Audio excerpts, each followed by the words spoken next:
Sports Talk. I started a new segment called Where Are They Now? And I'm super excited. I've been talking about this probably since this guy left high school. I've been talking about doing a podcast with him, and we really haven't had the chance to do it yet. So I grabbed him. I got you over the holiday weekend here. I know. And Dylan Laube, Westhampton Beach 2017 Hansen Award winner. Dylan led his team to Westhampton's only Long Island championship. Along the way, he was a New York State Player of the Year. He set a record for, what did you have, 6 touchdowns in the championship? Yeah. And 300 and something yeah. yards. I mean, just really did some amazing things. And in my eyes, a little biased because I'm a Westhampton guy, but in watching you play, I think I've seen Gwaltney. I've seen Dalton, who I know you're friends with now. You're part of that big Hansen club. And there was something that you always had that I said, you know what? I'm biased, but I think Dylan's just a tad bit, a little bit better. A little bit better. And I don't mind saying that because those are some great players. Always. You took your talents to New Hampshire. I read an article recently where you talked about maybe being snubbed a little bit. Yeah. But Long Island guy, maybe not the biggest, right, as far as size goes. What do you think the difference is with that FBS versus FCS recruiting process? I think the biggest thing is opportunity. And I think especially guys from Long Island especially don't really get that chance, especially from like a lacrosse area. It's kind of tough sometimes. I mean, I kind of watch the games now. It's definitely different. Just like size-wise, maybe a little bit skill-wise, but there's still a bunch of dogs here. Yeah. But at the end of the day, I just think the biggest thing is opportunities. I talk to my coaches too all the time. I'm like, hey, how come you guys don't recruit? They say the same thing. They just don't think the talent's there. But I mean, I've seen it since I was a kid. And I kind of remember when Liam was going through the process that a lot of I reached out to one of my buddies who coached at Wake Forest. Yep. And he said to me, it's not that there aren't talented guys on Long Island. It's that we have a lot of talented guys right around where we are. Exactly. Why reach out? Why go far? You know? And you see a lot of guys from like their state schools like stay in their state. And I think there's not really a huge state school. I mean, besides Syracuse, but that's still 6 hours away from us. Yeah. So like there's not really the only state school is Stony Brook, and you know it. Yeah, we know that. Yeah, you know about Stony Brook. So. We know about Stony Brook. But, and speaking of that, I mean, it's not even on the realm of what I wanted to talk about.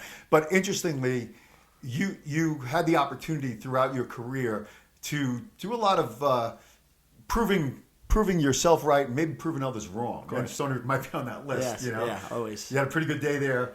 Recently, we had a lot of fun going to that day. And by the way, you had great support from Westhampton Beach. Always. I mean, there was little kids there doing the autograph thing. There was a lot of adults there. All of your former coaches were there. So that was pretty exciting. You get to New Hampshire. I think really, I would say for the first time in your career, you're part of a 3-back system when you got there. I remember when and we were shocked because we saw the Dylan show in high school, and we knew you were a solo act, and then when Liam came on board in fullback, there was a nice tandem there happening, which was pretty awesome. But the Dylan that we saw all of a sudden was like back to being like the 8th grader, 9th grader, playing varsity football. You were the new guy. And I would say to your dad, I'm just waiting. When are they going to see it? When are they going to know that spark? Everything, because they had your film. I mean, they saw it. Of course. It's like, was it loyalty to seniors and stuff like that? Or no, and I think it was just kind of more, I don't know, well, we had 2 really good backs. Evan Gray, he's actually my academic advisor now. Oh, awesome. But he was a big back. He was 6'1", 235, so he was a big bruising back. I was, at the time, 185 pounds, 190 pounds. And then Carlos Washington, who's actually on the Falcons now. But, no, I think it was more, I think they kind of saw me as like a receiving back type, like more of like a scat back. Especially my time there early on, that was kind of like my role. And once again, as time went on, I got more and more reps. But I think in that early stage, my true freshman year, my redshirt freshman year, was really when they kind of, he's more of like a receiving back because he's smaller, he could catch the ball. But that was kind of my role. I kind of embraced it, and like I kind of knew, like going into college, like, hey, like I may not start early on. And I think a lot of guys kind of fade away. Especially going into college, you see like, hey, they want to be that guy because they were that guy in high school. Which now it's like, hey, like if you embrace that role and kind of like do what you do, and kind of just stay on the path and just keep on going, you eventually will. Right, those opportunities will come your way. Yes. Yeah, that's a really great point. Yeah. I mean, that's a super point. I remember we had an old-fashioned coach when I played in college, and he said at like the first day of camp, we had like 130 guys in an auditorium. And he said, well, hell, fellas, look around the room. Because every damn fella in here was a team captain, was Old County. And guess what? There's about 30 you folks ain't going to be here by tomorrow night. And that's just a fact. And I think that's what you said. Everybody's ego got hit. Like, I was the man. Now I'm not the man. And you continued the grind all the way through, did your job. We talked about it earlier, the All-American thing. So while you were in this...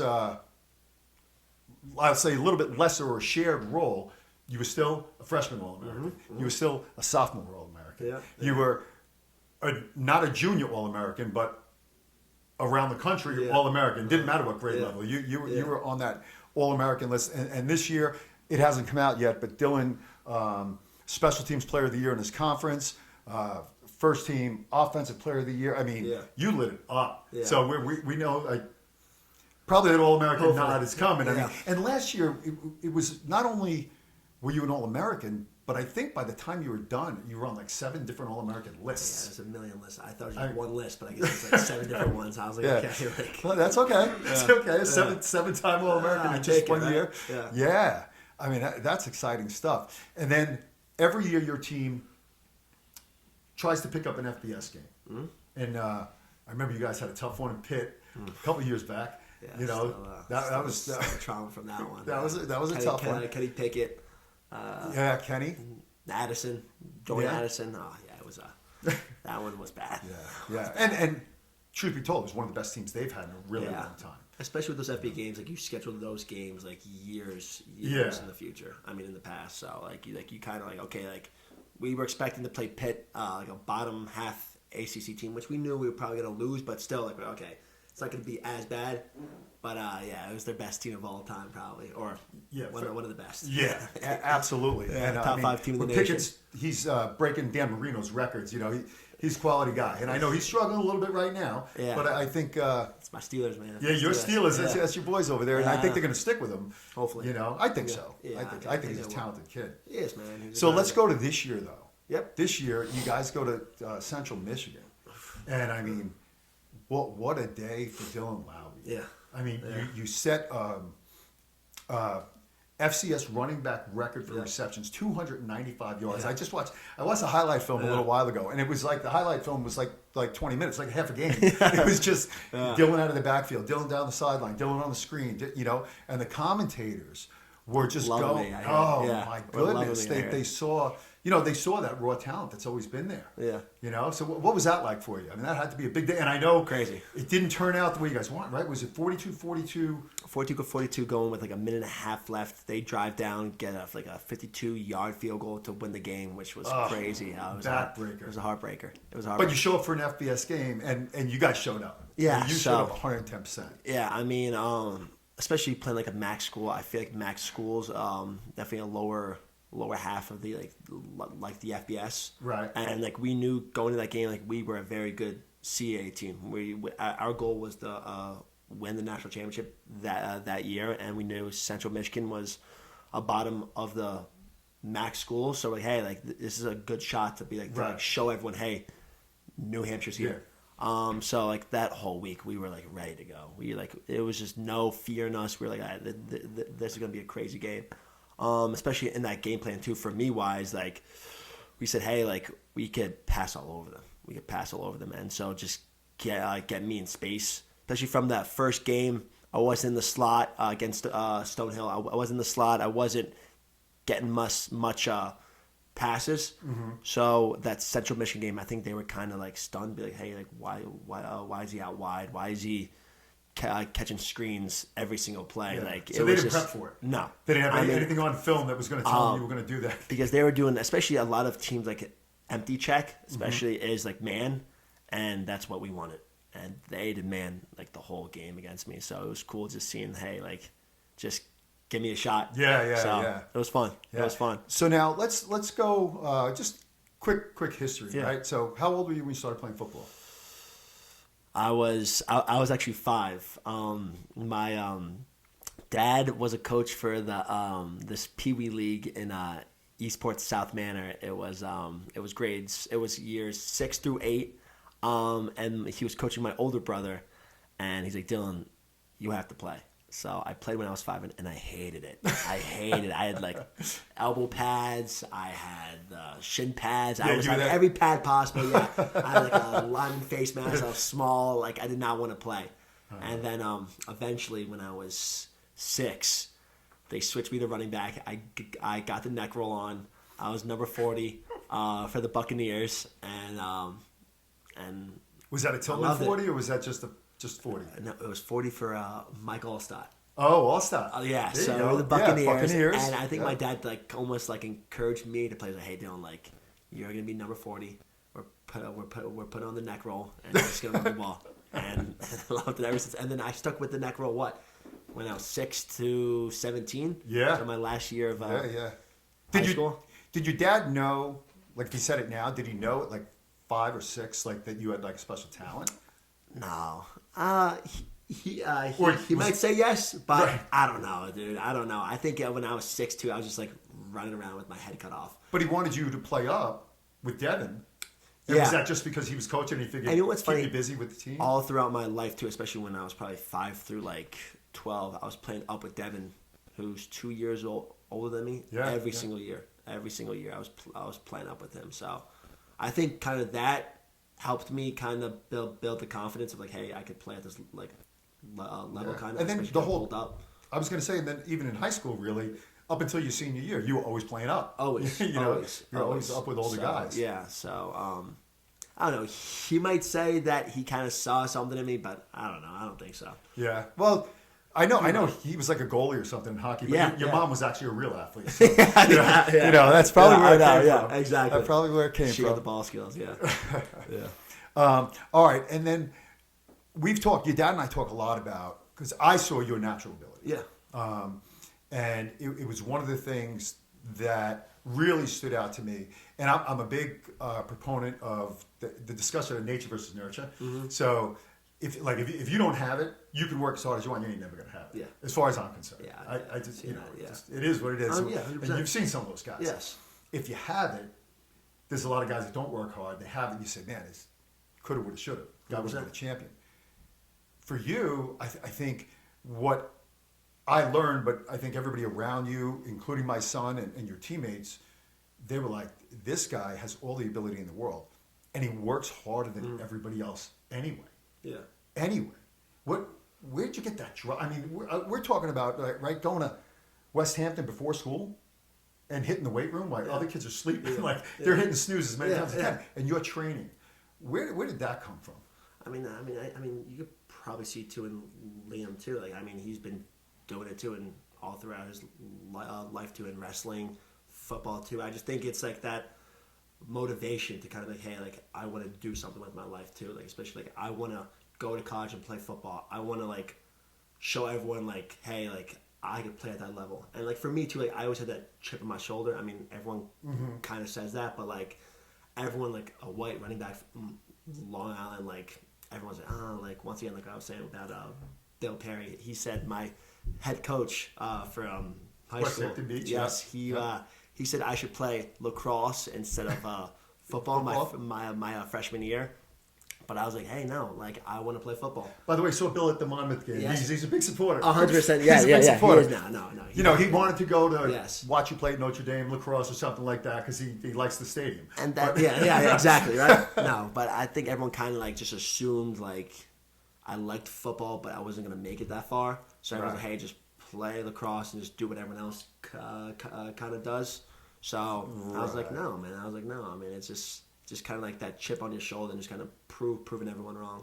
I have so many things on my mind that I Yeah. want to talk about, but you do have a chip on your shoulder. Yeah. And I think it's funny because it's like the family trait. Yeah. Like, I mean, I've been to a Yeah. few Yeah. Laube. There's nothing that goes on in the Laube house that's not a competition. Yeah, always. Like, you can lifting weights, eating food, playing cards. I mean, like Exactly. everything. No, seriously. Everything's a competition. It's just, as You know, fast as you can. Like, yeah, and like that mayhem. competitiveness is you can see that all of you are driven competitors. Yeah. And you just don't want. I mean, the reason that my guys every day get up, even after last night probably, get up and we'll go hit the weight room and train hard is because they just.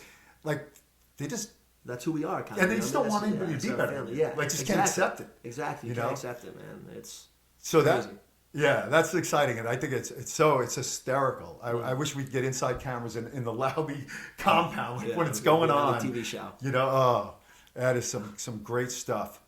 So the training before school, after school, all year round, and then you even advance that from not just doing the high school thing, but going to Revo, developing relationships with Dalton. Yep. You know, who's a former Hansen Award winner, former UNH guy, made it to the NFL, was on 2 different rosters in the NFL. I mean, really, that's the goal. Yes. Right? That's the goal. And you know what?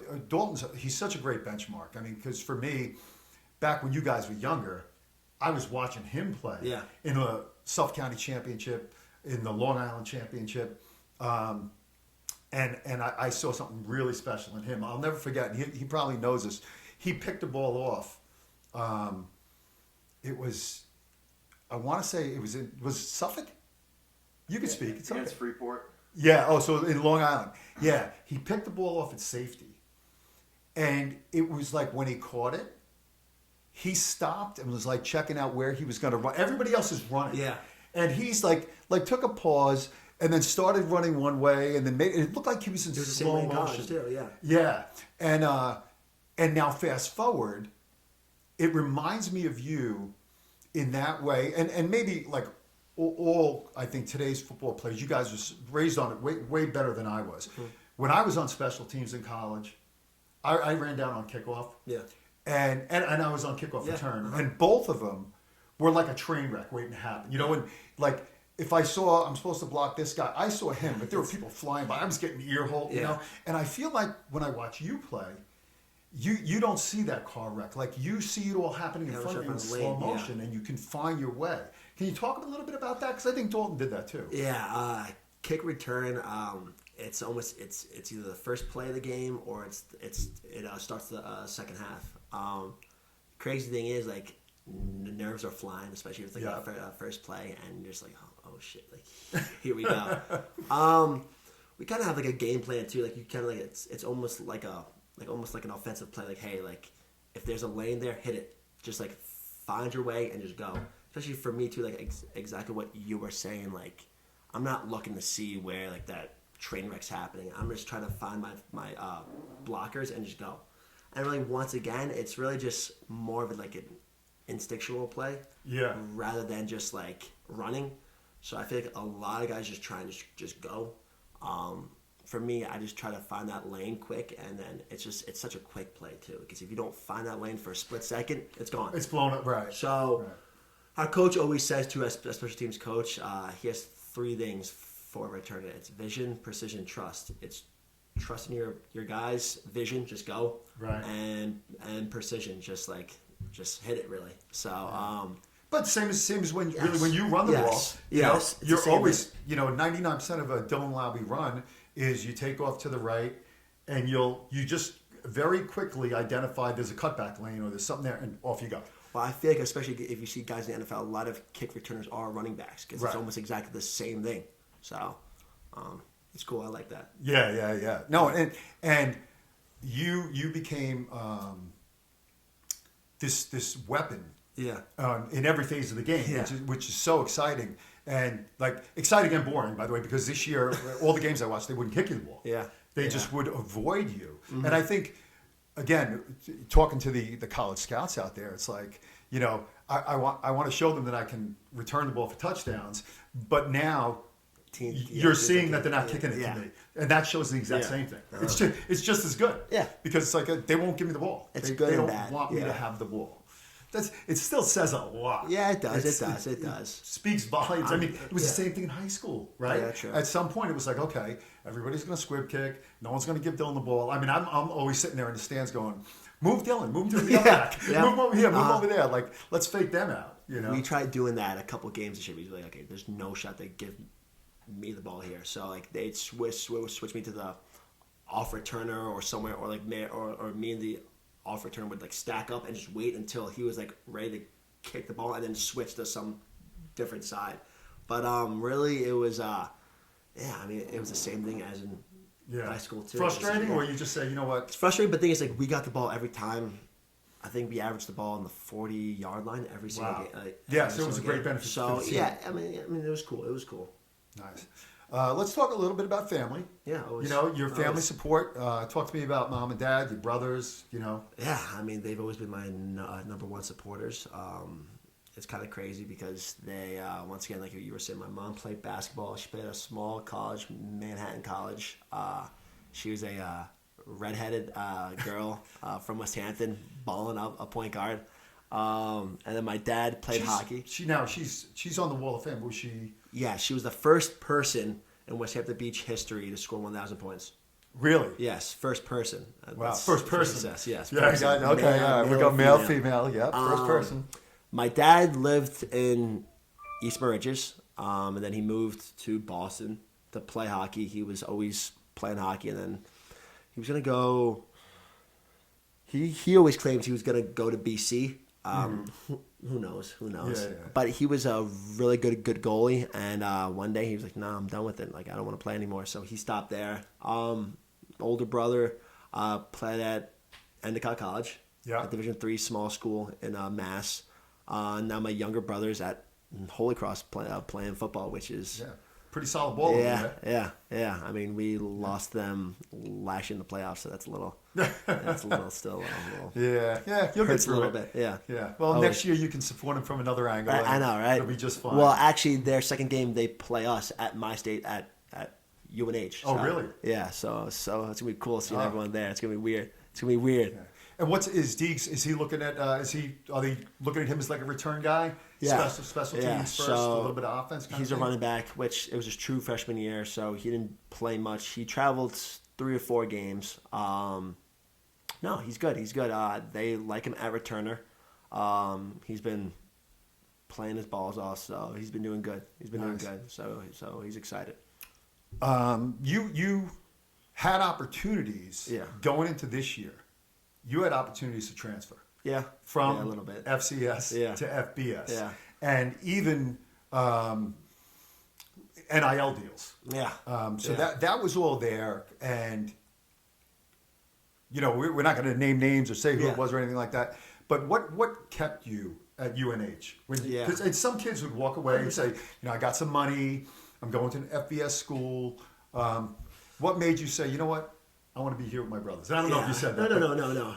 It was tough. It was actually tough because I remember it was winter break. It was towards the end of winter break, and a couple agents that were talking to me were like, "Hey, like, you should leave." And they were kind of getting in my head because you see now with this NIL stuff, quarterbacks are getting paid $1 million. Transfers are getting paid hundreds of thousands of dollars just to even step foot on the campus. So I mean, as a kid, I'm like, shoot, that's that's pretty cool. That kind of got in my head. Really, the only, especially as a running back too, you see a lot in FBS. There's always like a 2-back system, and once again, I've seen a lot of transfers that leave and are kind of done, and they leave and go to a bigger school, and they kind of don't work out there. Something happens, and they just kind of just like swift away. So it was kind of like in my head, I was like, I don't know what to do. So I actually talked to every single coach at school. Right. And not one of them said, hey, like, you should stay or leave. They were just kind of giving me the options of like, hey, what do you think? And then they were kind of giving me their opinion on what they would do. But like, hey, like, and they kind of gave me the choice that, hey, like, Dylan, like, we love you no matter what. I had a long kind of talk with my head coach. We were just kind of going back and forth. But I kind of wanted to put my name in the portal, like, just to see. Testing the waters a little bit? ultimately I never really wanted to leave. I kind of just wanted to see what schools kind of would what were want interested? me. Yeah. Yeah. But I thought about it, and I was like, I think I would regret more leaving and not knowing what I could have done at UNH my final year than me going to a different school, and let's say I get minimal snaps, and who knows what have happened. Yeah. So I kind of I was like, hey, like, this was the only school in the beginning to kind of really give me a shot. So I was like, why am I going to abandon them now? So that was kind of like my process on that. Yeah, that's awesome. That's Yeah. awesome. That's a great answer, but Yeah. I think it also speaks to your character, Yeah. your values, and what the game has given to you. Sure. Now you're 100%. giving back to it. And I was like, from a personal person who really enjoys watching you play, I was a little nervous about that too, because I said, he's going somewhere where they've seen him on film, but they don't know him as a human being. Exactly. It might take them 2 months to get to know him, and by then the season's over. And also, decisions are made. especially if I was going to transfer, I'd say I would want maybe like 2 years left just to Right. maybe adapt to the Learn their system. philosophy. It's their system, it's their plays. Because once again, if I left, I would have been in there in the spring.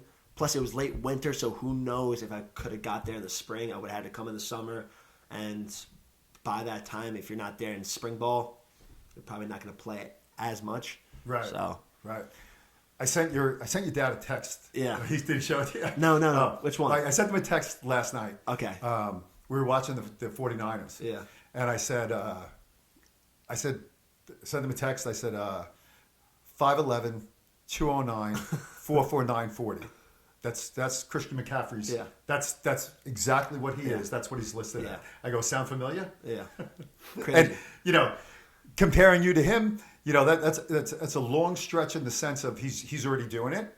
But if that's what the NFL is looking for, if that's what's getting it done, you really do fit the mold perfectly.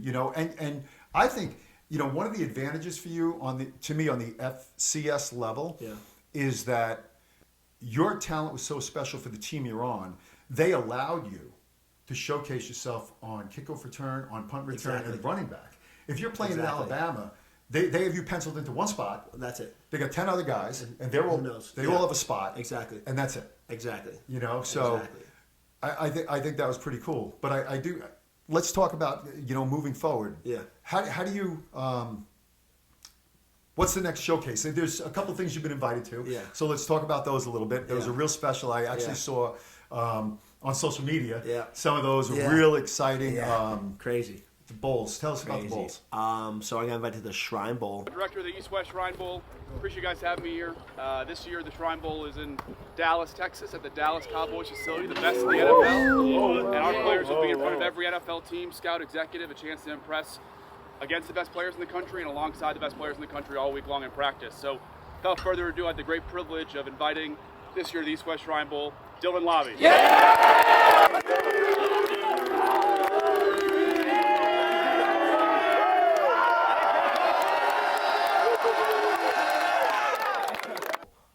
And the Reese's Senior Bowl, which those are the two top bowls in the nation. I mean, Yeah. those like the one bowls that like in college you want to get invited to.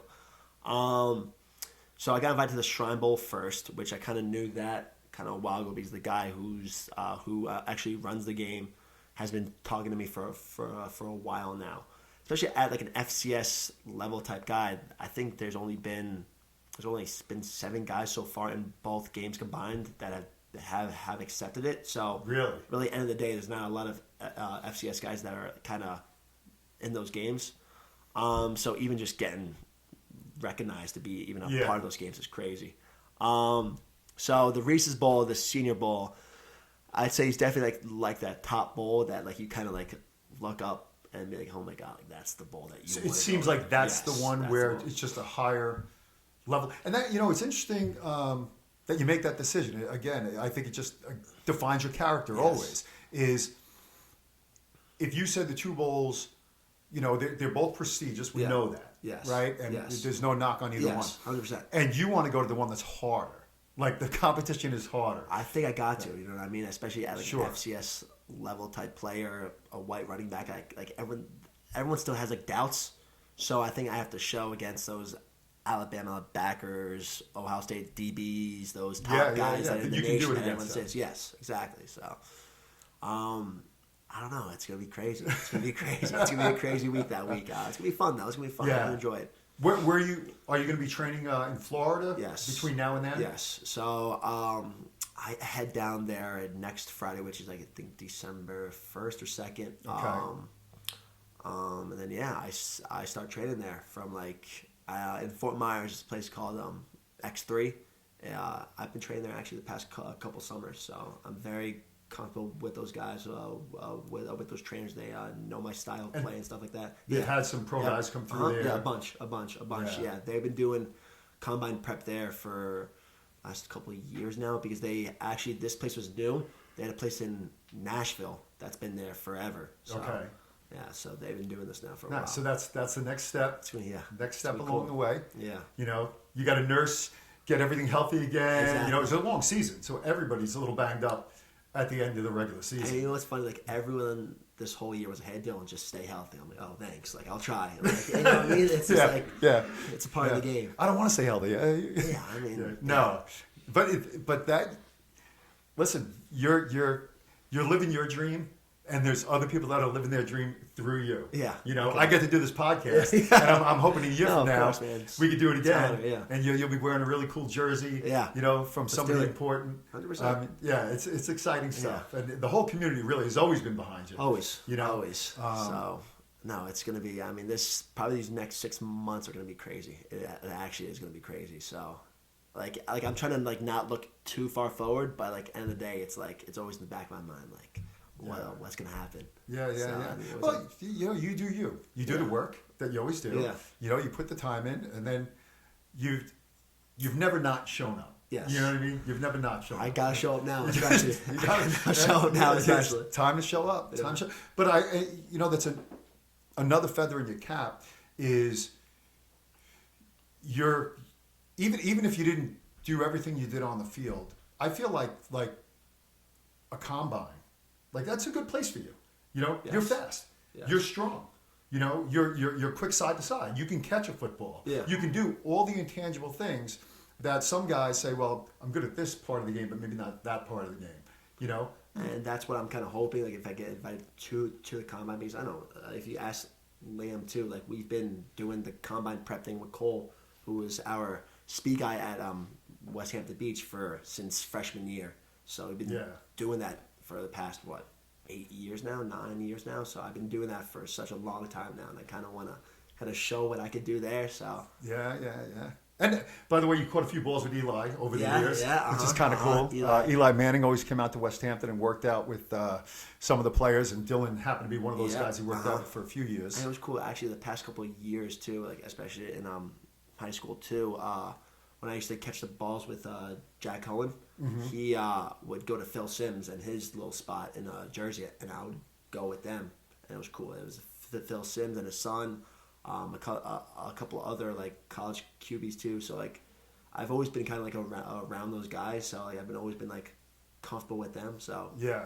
Well, and you're with high level guys. yeah, And then you can sort of everybody checks. You Yes, know, everybody yes. wants to see, do I measure up? yeah. You want to see. You always want to see. Everybody else, you know, and you've been around all those guys, and I think you walk away from it going, And you gain know, that confidence. I'm there. I can And you do gain it. that confidence, especially like if they give you like a compliment too, because like they're the best of the best. I mean, and they have seen the best. Right. So when they give you a compliment, you're like, okay, cool. Yeah, Cool. I appreciate I'm that. not hearing it from Bob. I'm hearing it from somebody who's actually done it. Yeah. Awesome, Dylan. Thank you so much for coming on the Of course, man. podcast. Yeah, man, it was awesome. Can't wait to do it again. I'm excited. Give everybody my best. Of course, guys. Thanks, Appreciate brother. it. All right, sports talk.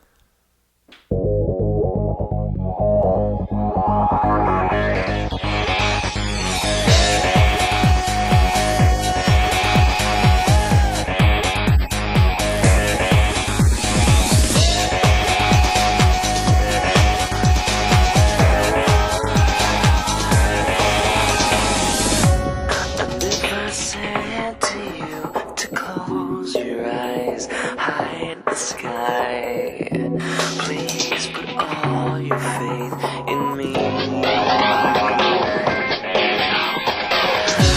And if I said nothing instead, would that bring you to your knees? Do you see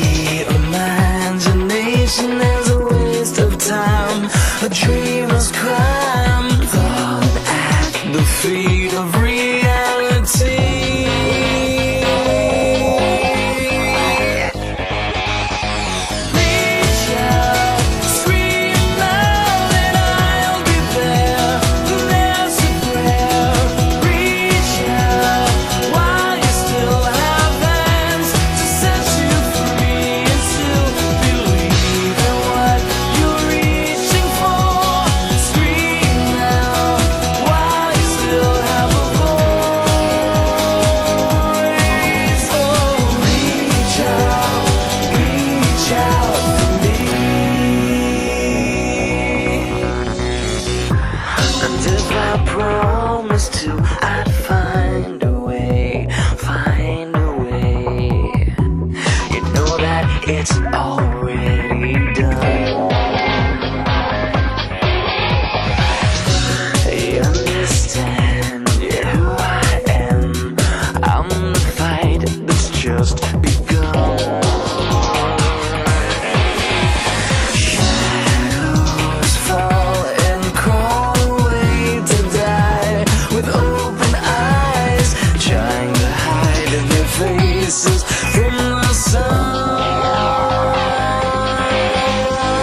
Reach out, scream out, and I'll be there. There's a prayer. Reach out while you still have hands to set you free, and still believe in what you're reaching for. Scream out while you still have a voice. Oh, reach out for me.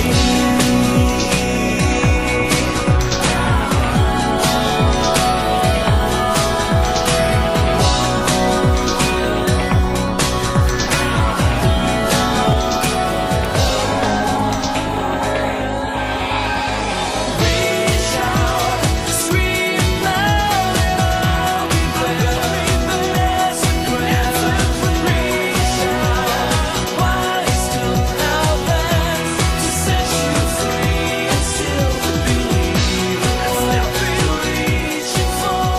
Scream out while you still have a voice.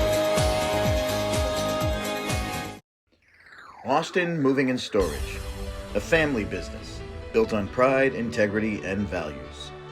Moving can be stressful. At Austin Moving and Storage, we do the heavy lifting so you don't have to. Hassle-free, worry-free, we've got you covered. Personalized service. You know, with Austin, you're moving in the right direction. Austin Moving and Storage, your trusted Long Island and nationwide movers.